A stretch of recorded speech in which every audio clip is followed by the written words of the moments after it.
In this video I hope to cover some of the basics of how we can describe motion in a plane using parametric curves. Specifically I want to talk about computing speed and finding the total distance traveled by a particle that's moving in the plane. These are really common questions on the AP exam, and so it's really important that we spend some time talking about it. So before I get into that, just remember, when we have these parametric functions, there's always two parts. There's your x of t and your y of t. And your x of t is describing your position function in the x direction, and your y of t is describing your position function in the y direction.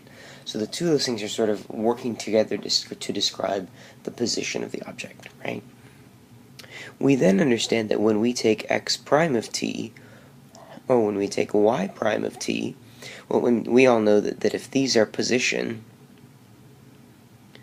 then these derivative functions effectively are velocity, right? And so the idea is, we've got position functions, we've got velocity functions, we've dealt with these things before.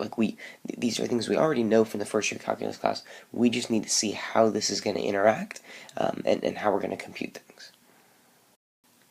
So the first formula that I'll throw at you is this one. If you want to find the speed of an object at time t, you'll find that by taking the square root of x prime of t squared plus y prime of t squared.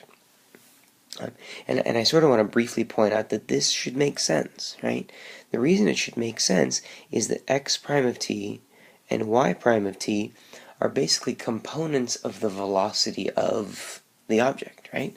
You can imagine that x prime of t is effectively like the x component of the velocity, and y prime of t is effectively the vertical component of the velocity.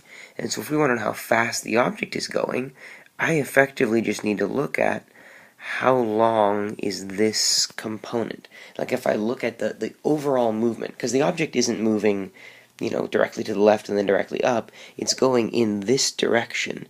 And if I can find out how long that is, that length is effectively giving me the distance traveled per time, right? And so what that effectively tells us is just, hey, if you ever want to find the speed of an object in a parametric sense, use this formula. That's how we do it. Next formula we cover is the total distance traveled. And again, we've sort of seen this idea before. If we ever wanted to find the total distance traveled in like one-dimensional motion, we would take the integral of the absolute value of velocity, right? But in some sense, that's what this thing is saying, right? If you recognize this thing inside, this is effectively velocity. I just told you guys speed can be found by doing the square root of dx dt squared plus dy dt squared. On the previous slide I did it as x prime squared plus y prime squared, but it's the same thing, right? We can find the total distance traveled by doing the integral of the speed of the object, right? So if you're looking for total distance traveled in parametric, this is the way we're going to go about doing it. I've got an example or two for us, so we'll get into those now. So here's this example. Consider a particle that's moving in the plane such that dx dt is 6t minus 4 and dy dt is the cosine of t squared. So part A of the problem is I want us to find the speed of the particle at time 2, and then part B I want us to find the total distance traveled by the particle over the time interval from 0 to 4. So first, finding the speed of the particle at time 2, right? Well, we have functions for dx dt and for dy dt, so really all I need to do is find out, what is dx dt when time is 2. Well, if I evaluate my dx dt for 2, I'm going to get 12 minus 4, which is 8. If I evaluate my dy dt when t is 2, I'm going to end up with a cosine of 4. And so keep in mind, these are my x component of the velocity and my y component of the velocity.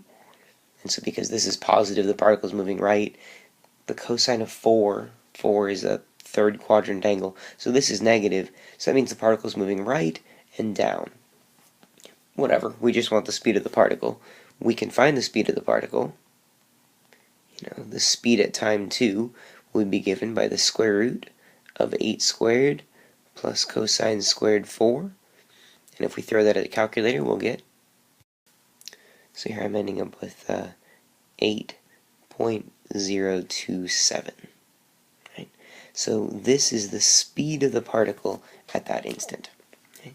The second part of the problem is asking us to find the total distance traveled by the particle on the time interval from 0 to 4. No problem. So we can find total distance traveled by following the formula we had. This will be the integral from 0 to 4 of the square root of 6t minus 4 squared plus cosine squared of t squared dt. And from here it's just a matter of plugging this into the calculator correctly and safely. Something I might recommend that you do, keep in mind, if you've got your graphing calculator, you could go into your y equals, and especially if you're in parametric mode, you can set your x1 of t to be equal to 6t minus 4. You can set your y1 of t to be equal to the cosine of t squared. And then when you do this integral, we've done these things before, you can sort of tell your calculator to do the integral from 0 to 4 of the square root of x1t squared plus y1t squared dt. Keep in mind, this notation is not something that they want to see on the AP exam. They want to see you write this, and then they want to see what the answer is.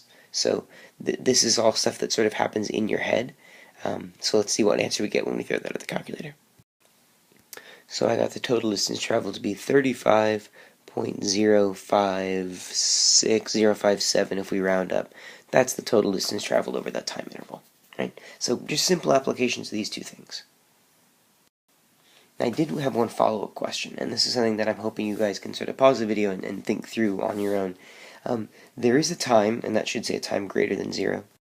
So there we go. There's a time greater than 0 in which the particle given in the previous problem is moving only vertically.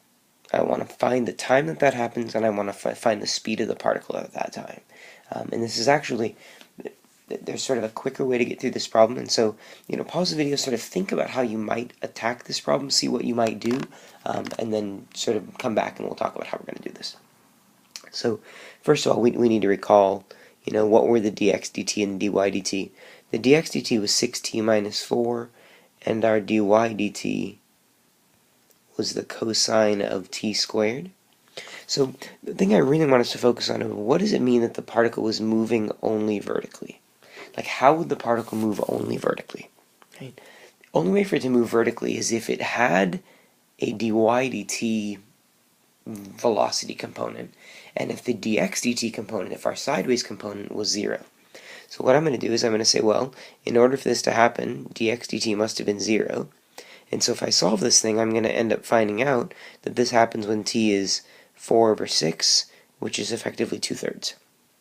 Right?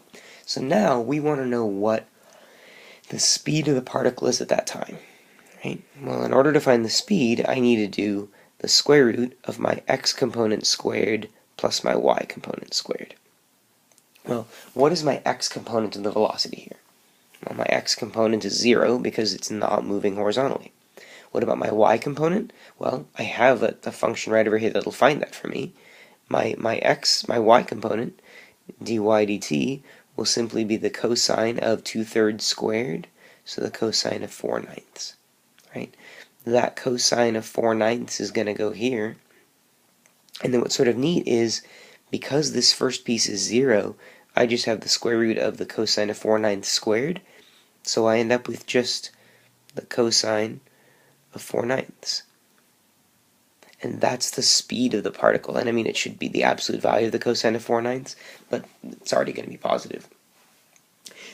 Another way of thinking about this, we didn't really need to go through this. And my thought is this: at this particular time, we know that our dx dt is 0. My dy dt was this cosine of 4/9. And I guess my thought is, if it's not moving in the x direction, then whatever motion is happening in the y direction must be what the speed of the object is. Okay? I hope that made sense. If you guys have questions about them, write them down now. Pause the video, think through what that is, figure out what your question is, and be ready to talk about it in class.